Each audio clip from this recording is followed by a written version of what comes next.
നമുക്ക് ജിമ്മിലൊക്കെ പോണം അല്ലേ? മസിലൊന്നും ഇല്ല ഇതില്.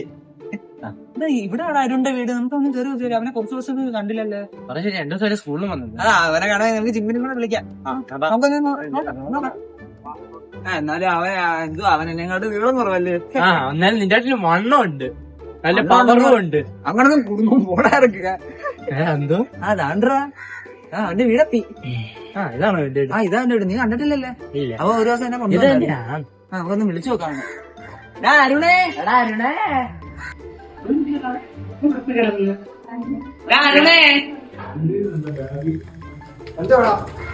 മാമ അരുണുണ്ടോ?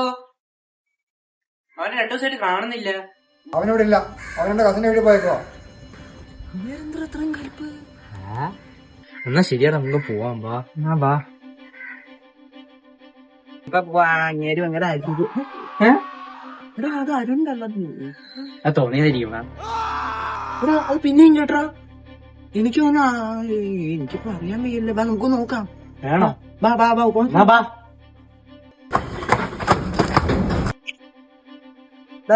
കിടക്കാൻ പറ്റുന്നില്ലടാ. ഗേറ്റ് ലോക്കാ. ഇനിയിപ്പോ ഒരു വഴിയേ ഉള്ളൂ. നമുക്ക് മതിലാടാം. എന്നാ പാടാ, നമുക്ക് മതിലാടാം. എടാ, ഒരു ചെറിയ പ്രശ്നം. എന്തുവാ? എനിക്ക് മതിലാടാ അറിഞ്ഞൂടാ. എന്ത് പാടാ?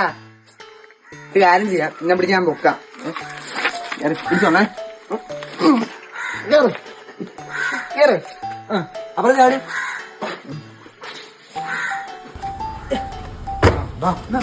പോവാ.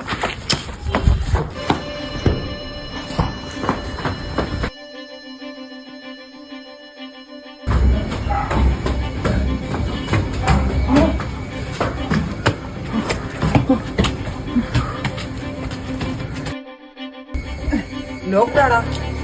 എടാ തള്ളി നോക്കടാ.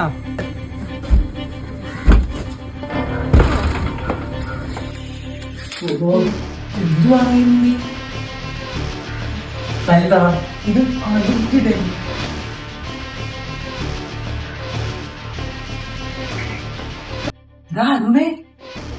നിനക്കൊക്കെ എന്തോടെ കാര്യം? എടാ നീ എന്തുവാടാ ഇത്?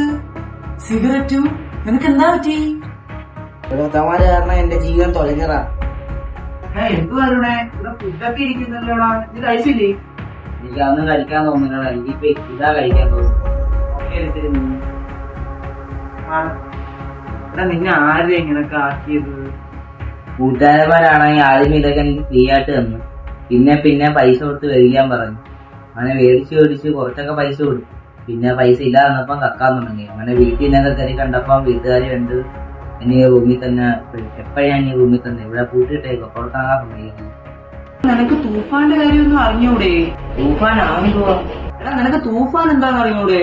ഈ തൂഫാൻ എന്ന് പറഞ്ഞാൽ ഈ മന്ത്രിസഭയും പോലീസുകാരും കൂടെ പാസ്സാക്കി വിട്ട ഒരു നിയമമാണ് തൂഫാൻ. അതുകൊണ്ട് ഈ ഡ്രഗ്സ് ഒക്കെ ഉപയോഗിക്കുന്ന ആൾക്കാരെ പിടിച്ചു കൊടുക്കും. അപ്പൊ നിനക്ക് നിന്റെ കൂട്ടുകാരന്മാരെ പിടിച്ചു വരുത്തിരുന്നെങ്കിൽ നീ ഈ ഡ്രഗ്സിനൊന്നും അടിക്കാത്തില്ലായിരുന്നു. തൂഫാൻ ഉണ്ടെന്ന് എല്ലാവർക്കും മനസ്സിലായല്ലോ, എല്ലാവർക്കും അറിയാലോ. കാരണം ഇപ്പം ലഹരി വസ്തുക്കളുടെ വൻതോതിൽ ഇപ്പം വർദ്ധിച്ചിരിക്കുകയാണ്. സ്കൂളുകളുടെ 1 കിലോമീറ്റർ ചുറ്റളവിൽ ലഹരി വസ്തുക്കൾ വിൽക്കുന്നതെന്ന് പറഞ്ഞേക്കുന്നതെങ്കിലും പല സ്കൂളുകളുടെയും ചുറ്റളവിൽ ഇപ്പോഴും രഹസ്യമായിട്ട് ലഹരി വസ്തുക്കൾ വിൽക്കുന്നുണ്ട്. അത് കൂടുതലും സ്കൂൾ കുട്ടികളാണ് യൂസ് ചെയ്യുന്നത്. അപ്പൊ നമ്മൾ ഓരോരുത്തരും ഈ ഒരു ശ്രദ്ധിക്കുന്നത് പങ്കാളികളാകുന്നു. ഓപ്പറേഷൻ തൂഫാൻ വിജയിക്കട്ടെ. ജയ് ഹിന്ദ്.